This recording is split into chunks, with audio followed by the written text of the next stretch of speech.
Meus irmãos, para a exposição da palavra, peço que os irmãos abram em Salmo 133, cântico de romagem. Assim diz a palavra do Senhor. Oh, como é bom e agradável viverem unidos os irmãos. É como óleo precioso sobre a cabeça, o qual desce para a barba de Arão, e desce para a gola de suas vestes. É como o orvalho do Hermon, que desce sobre os montes de Sião. Ali ordena o Senhor a sua bênção e a vida para sempre. Oremos. Senhor nosso Deus, eterno Pai, louvamos ao Senhor por mais uma noite, Deus, em tua casa, para ouvirmos, ó Pai, a tua palavra. Fale conosco, ó Deus. Ilumina-nos com teu Espírito Santo na compreensão da tua palavra. Assim pedimos, em nome de Jesus. Amém. Provérbios 6, versículo 16, 19, diz assim: 6 coisas o Senhor aborrece, e a 7ª a sua alma abomina: olhos altivos, língua mentirosa, mãos que derramam sangue inocente, coração que trama projetos iníquos, pés que se apressam a correr para o mal, testemunha falsa que profere mentiras e o que semeia contendas entre irmãos. Então, aquilo que o Senhor aborrece, aquilo que está no mais alto grau de aborrecimento, é a contenda entre os irmãos. Bom, isso não poderia ser diferente. Qual pai que gosta de ver os seus filhos brigando, não é? Então Deus odeia a contenda entre irmãos, então logo ele gosta da união entre os irmãos. E é isso que esse Salmo 133 irá nos mostrar. A união preciosa, a união entre o povo de Deus. Esse salmo é um salmo de romagem. Os salmos de romagem eram os salmos que o povo de Israel cantavam quando eles iam para Jerusalém participar das suas festas anuais. Então o povo cantava esses salmos quando eles iam a caminho de Jerusalém, entoavam esse salmo de romagem, que é a partir do Salmo 120 até o Salmo 134, são os cânticos de romagem. Esse salmo aqui, a estrutura dele, o salmista começa dando uma exclamação, né, no versículo 1. Então ele exclama que é bom e agradável os irmãos viverem em união, e ele faz uso da figura de linguagem de comparação. Ele compara com o óleo, no verso 2, e também ele compara com o orvalho de Hermon. Então o salmista faz uma exclamação dessa união dos irmãos, e depois, para explicar o que essa união representa, ele faz uso desses símbolos, óleo precioso e o orvalho de Hermon, como comparação à união dos crentes, do povo de Deus. Esse salmo ele é atribuído a Davi, mas não é firmado que foi Davi o escritor, e também não sabemos dizer o exato momento que ele foi escrito.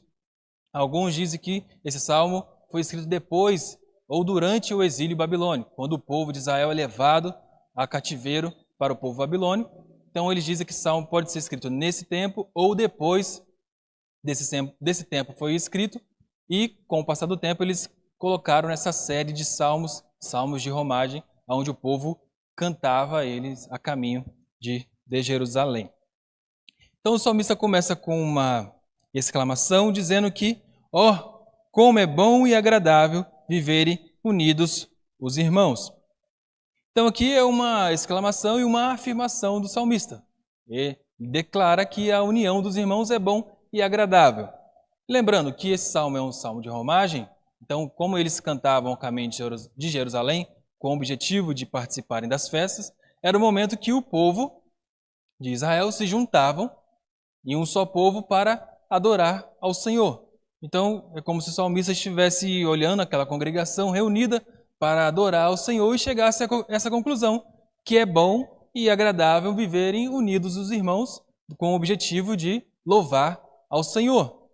Então é dessa forma que ele chega a essa conclusão, olhando para aquele mar de povo se reunido para adorar o Senhor nas festas que o povo de Israel fazia em adoração ao Senhor. Então ele chega a essa conclusão, que é bom e agradável viverem unidos os irmãos.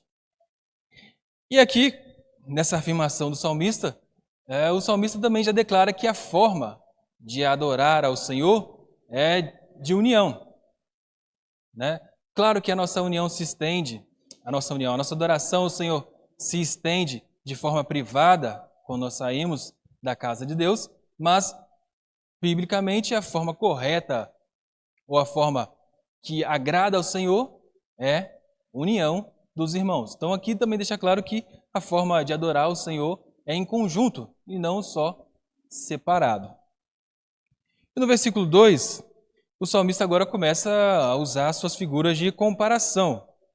Ele diz: é como óleo precioso sobre a cabeça, o qual desce para a barba de Arão, e desce para a gola de suas vestes.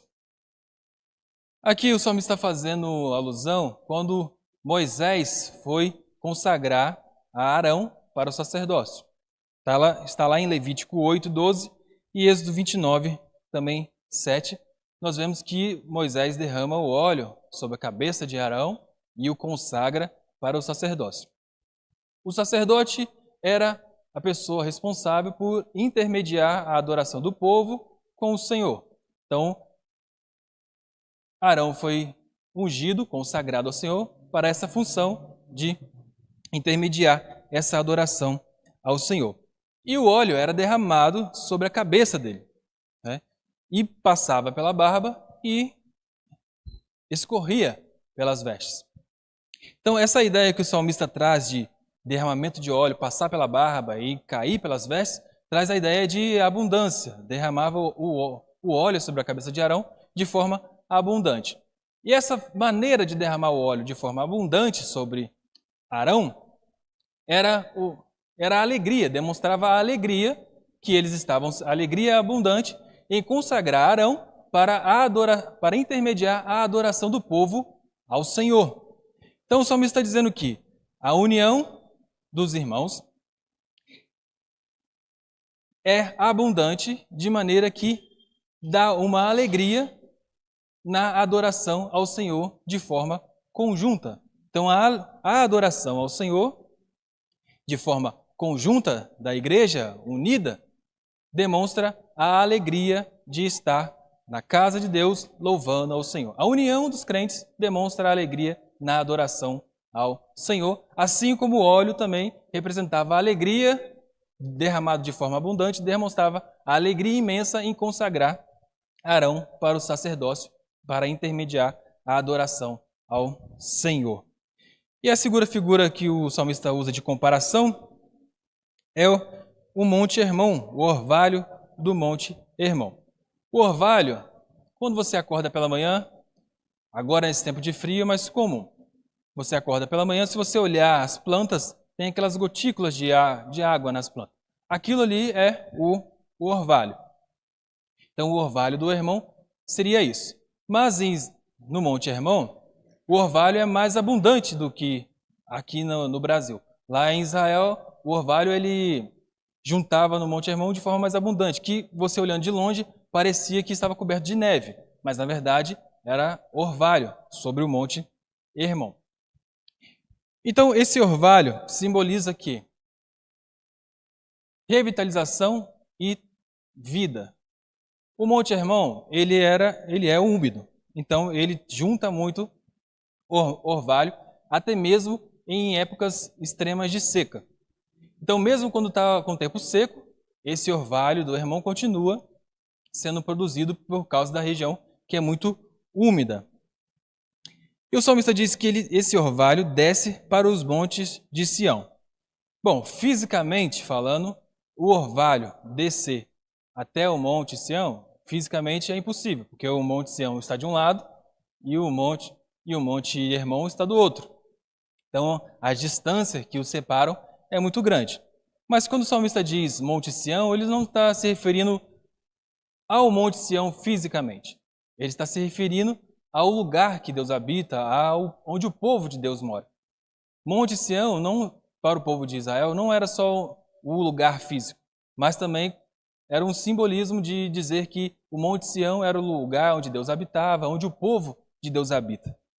Então o salmista não está dizendo que fisicamente o orvalho de Hermon vai até Sião, mas que, como o orvalho, ele é a figura de comparação da união dos crentes, é como se o orvalho de Hermon é tão poderoso para dar vida e dar refrigério que, mesmo que caísse numa região seca como Sião, ele também geraria refrigério e também traria vida.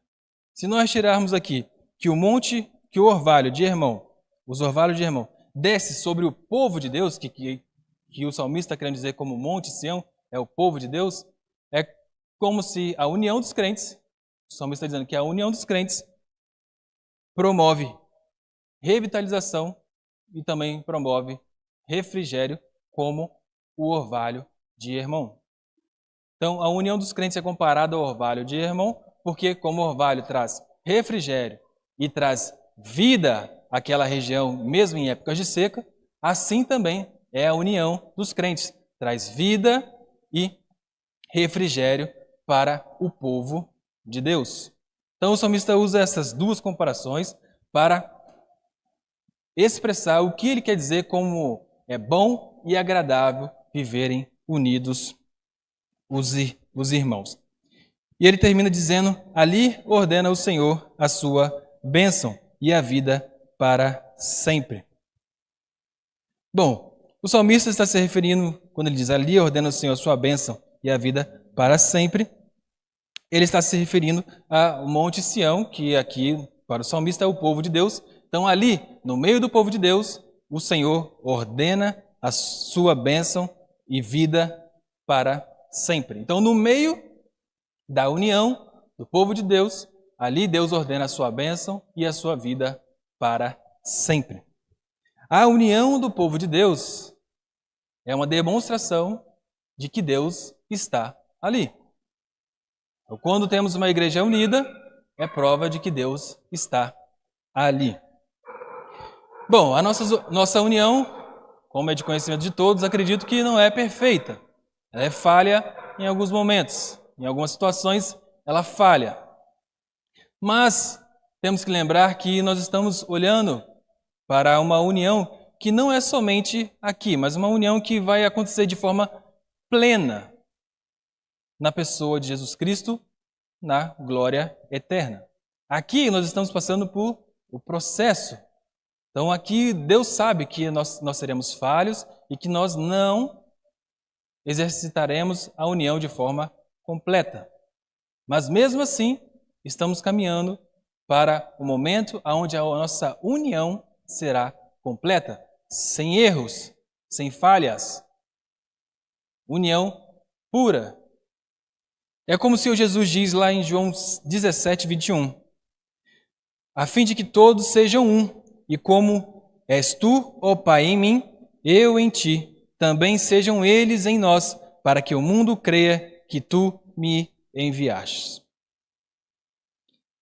A nossa união perfeita é na pessoa de Cristo.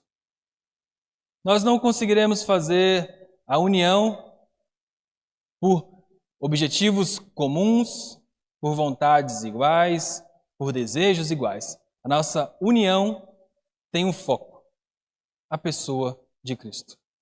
E só teremos uma união perfeita quando estamos unidos à pessoa de Cristo. Ele disse que nós seríamos um como Ele e o Pai é. E a Santa Ceia reflete isso, a nossa união com Cristo.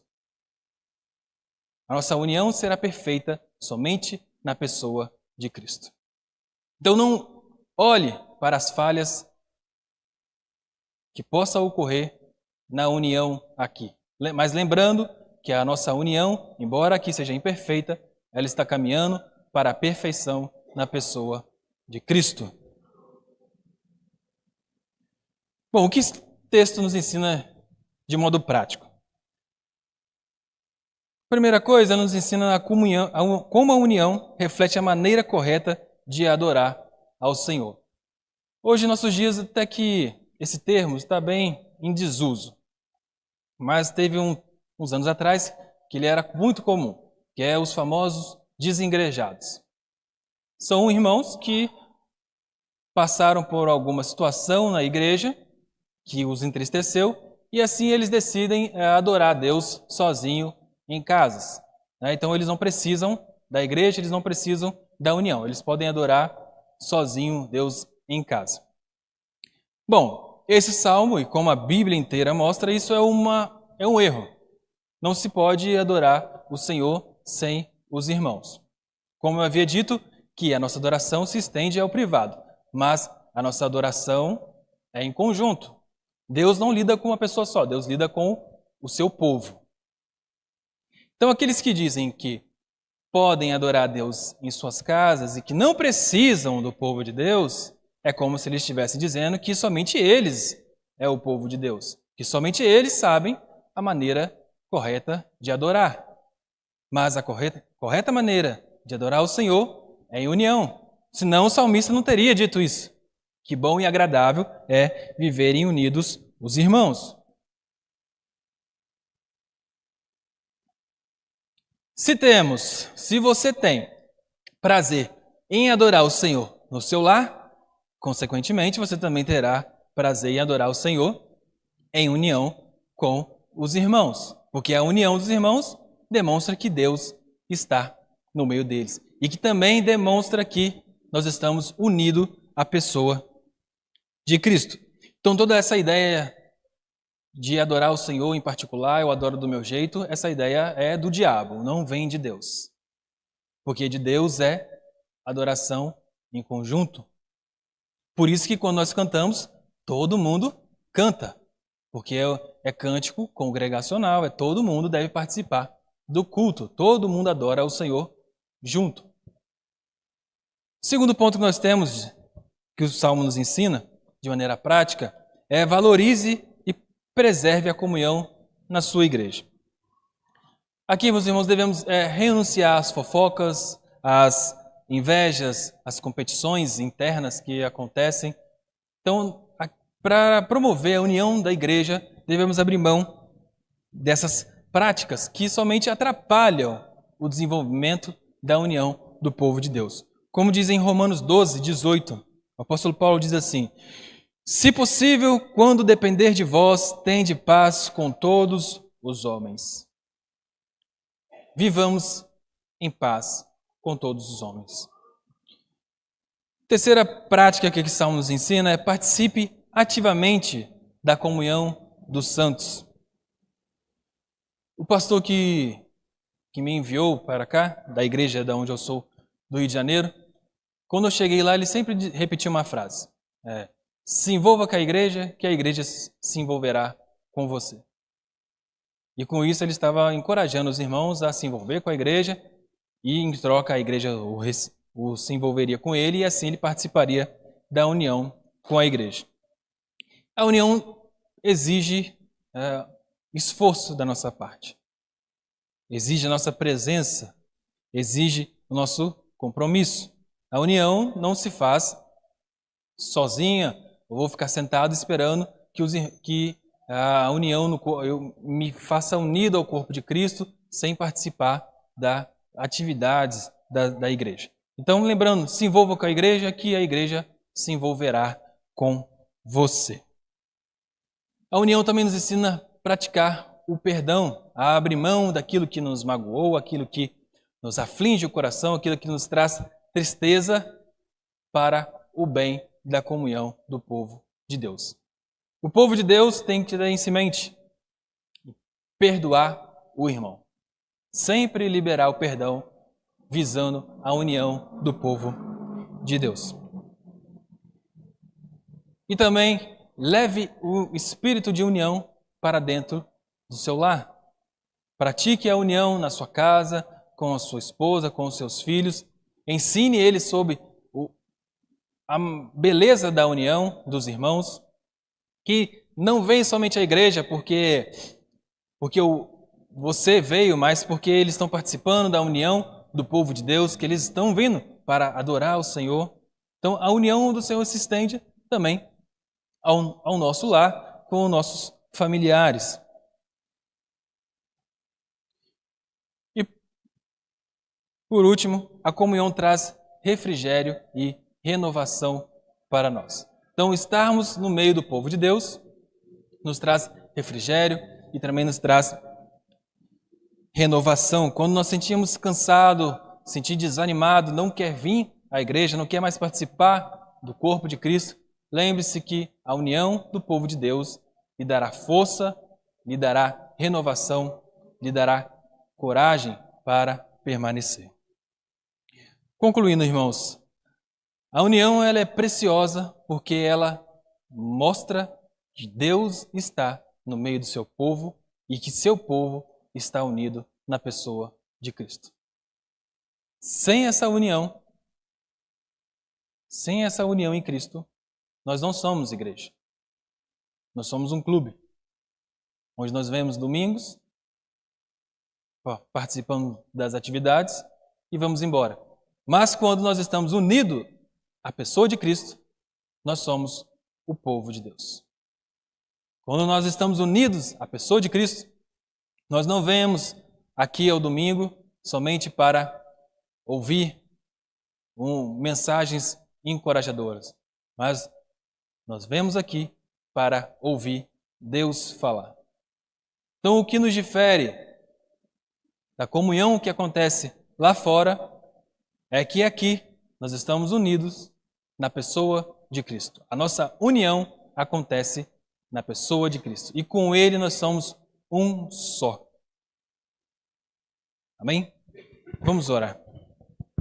Senhor nosso Deus, eterno Pai, agradecemos ao Senhor, ó Pai, por esta mensagem e pedimos, ó Deus, que o Senhor trabalhe, ó Deus, em nosso coração, trabalhe, Senhor, em nossa mente, trabalhe, Senhor, em nossos desejos, para que Deus seja direcionado a se envolver, ó Deus, com a união da Tua igreja. A se envolver, ó Deus, com o Teu povo. Aqueles que estão desanimados, ó Deus, não estão sentindo forças para vir na Tua casa, para participar, Senhor, do culto ao Senhor, que o Senhor, ó Deus, mostre, ó Pai, a beleza da união do Teu povo, e que a união do Teu povo mostra que o Senhor está no meio dele. Deus, a Tua união do Seu povo nos encoraja, nos traz vida, nos traz refrigério, nos traz renovação, ó Deus. Nós estamos aqui não para sermos um clube, mas porque somos a Tua igreja. A Tua igreja, ó Deus, que está unida na pessoa de Cristo. E por isso, ó Deus, é bom e agradável que os irmãos vivam em união, porque assim demonstra, ó Deus, que o Senhor está no meio do Teu povo. Que louvado seja o Teu santo nome, em nome de Jesus. Amém.